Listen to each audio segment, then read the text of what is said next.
睇掌睇相，好多人都會講啦。但係皮紋分析，你哋又知幾多嘢呢？咁皮紋分析咧，可能咧如果就咁樣講咧，就係手掌同手指上邊嘅一啲嘅紋理啦。但係原來呢啲紋理咧，其實係結合咗生理學、心理學、遺傳學同埋統計學。講皮紋嘅分析咧，直至到17世紀啊嚇，咁有一位咧英國嘅自然學家，佢創出咗一套新嘅方法。咁啊，佢就講啦，即係皮紋咧係點樣計出嚟啊？點樣係一個統計學啊？所有啲嘢啦，直至到1684年，咁啊佢出版咗一篇文章，而呢篇文章係好特別嘅，寫咗咩呢？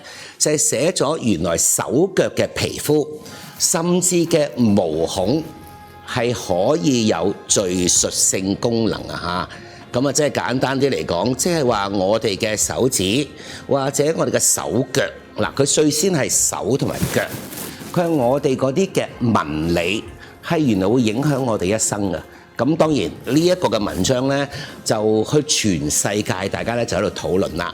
咁啊，直至到咧即係咧19世紀啦，咁啊開始有人用指紋，用喺乜嘢度呢？就係犯罪學啊。咁啊，犯罪學嘅識別啦，點樣用指紋去揾到一啲嘅兇手？咁啊，去到19世紀㗎啦，咁慢慢咧，佢話原來指紋咧就會顯映到嗰個人嘅性格啦、學習嘅風格啦，仲有嘅就係潛能嘅分析。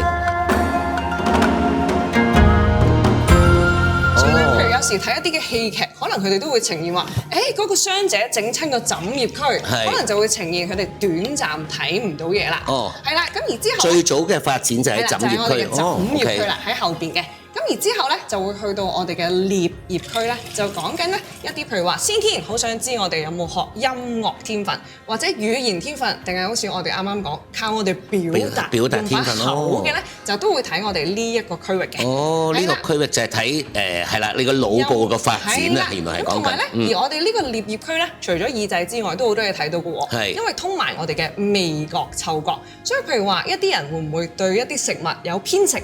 揀飲擇食，譬如話有啲人低分咧，可能就話哇，佢對食物真係冇要求。冇要求。可能譬如有啲人就話縮咗你都食唔出咩？我哋呢個頂葉區咧，譬如啲古裝片都會話，我哋廢人武功就係打人哋個天靈蓋啊！天靈蓋就係呢個啦。係咧，咁啱我哋個腦區咧，頂葉區就係對應我哋嘅行動力，我哋嘅大小肌肉。譬如話我哋做運動，或者我哋個人究竟會唔會先天已經知道佢有拖延症嘅？再去到咧，我哋啱啱講嘅呢3個腦區咧，會喺我哋小朋友0至8歲嘅時候會最呈現嘅，因為啱啱就係對應我哋視覺、聽覺、觸覺，就喺我哋細個嘅時候咧，會特別去形成啦。咁而再去到我哋青春期嗰陣咧，就會係呈現我哋嘅後額葉區，就會講緊我哋一啲邏輯思維啊、想像力啊。譬如話去到中學，可能我哋就開始對我哋嘅零用錢可以有自己去揸主意啦。但係你話喺細個都未必得嘅，又或者我哋都開始會諗我將來想讀咩科，我想做咩職業，或者可能有啲都會諗我想幾時拍拖啊，係啦，一啲想像嘅嘢都會喺呢個區嘅。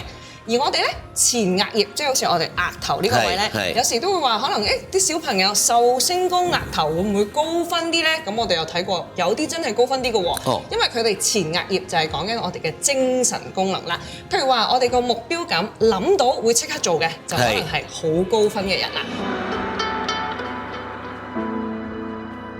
原來每隻手指都代表咗一個嘅對應嚟嘅。冇錯啦，咁我都可以再講少少啦。因為我哋咧左右手我哋係交叉咁樣反射嘅，咁所以咧我啲手指比較長咧，就其實咁啱睇到我哋就係對應嗰啲腦區啦，就係前額葉、後額葉，係啦。咁而咧我哋就係喺我哋右手邊嘅。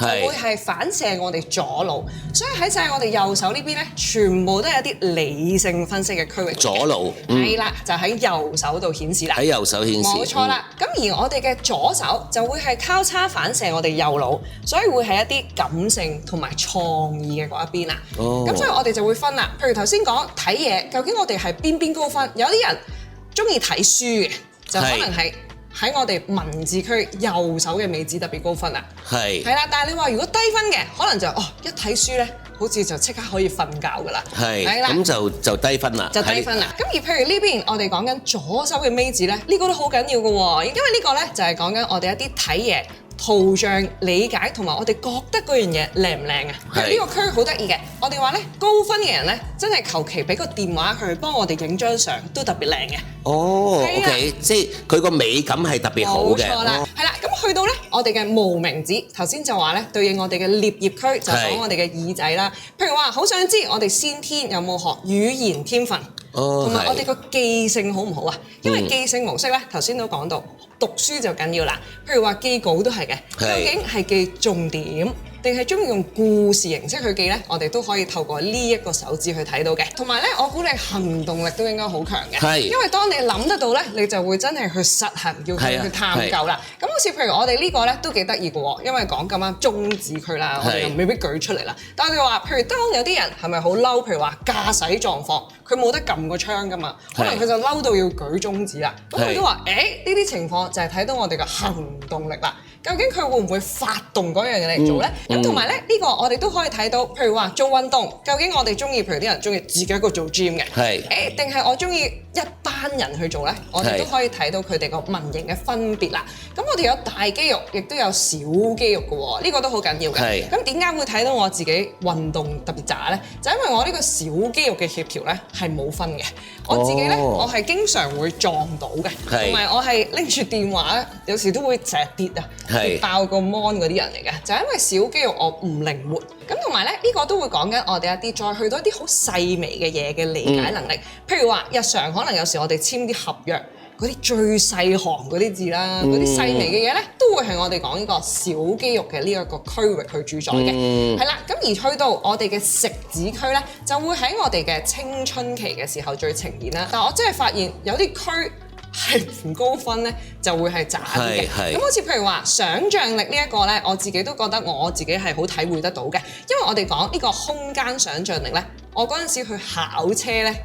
我都係泊位係肥佬嘅，係啦，因為呢個講我哋諗嗰個空間，咁呢個咧有啲人好勁嘅喎，譬如可能佢哋一手已經可以泊好架車，係啦，咁而呢一個咧亦都包含我哋講，因為空間就唔止我哋呢一個空間啦，我哋都會見呢一個區，如果有一啲特別嘅紋型咧，可能佢哋都會對靈性係特別敏感嘅。咁而另外咧，我哋呢一邊就係講邏輯啦，因為頭先講呢邊我哋係一啲憑感覺嘅，譬如頭先你都話睇咗地圖，我就憑我嘅感覺。可以駕駛啦，但係呢邊總會身邊有啲朋友好講邏輯嘅，係啦，佢就要樣樣都好清晰嘅，好。但係其實我都係嘅喎，所以你應該兩邊都可能平均嘅分數啦，係啦，同埋呢個咧，我哋亦都會對應埋時間同埋計數嘅管理，所以對於一啲數字叻唔叻咧，我哋都會係喺呢個區嘅。而去到我哋嘅主性格咧，呢個緊要啦，領導才能呢個係呢個犀利啦。我哋咧，譬如話，當我哋去認識一個人，第一次見面，或者有時我哋講話，可能啲觀眾，可能你嘅工作係要見客嘅，我哋就會用我哋左手呢個性格啦。譬如同埋講我哋返工嘅狀態，總之我哋一離開咗屋企門口，我哋嗰個就係返工對外見到任何人，可能有啲人會任何人都 say hello 嘅，或者任何人都好 cool 嘅，我哋就睇到佢外邊嘅嗰一集。我哋講右手邊就係一啲自我管理、自我反省嘅能力。咁而呢個呢，如果我哋組織咗家庭，都會係對我哋嘅家庭嘅，即係未婚嘅時候就可能係對我哋嘅父母或者我哋嘅兄弟姊妹啦。冇咁熟嘅人，我哋就會睇左手。冇咁熟會睇左手。外邊嘅性格，但係咧真係入到你核心範圍，就會係睇你右手啦。咁所以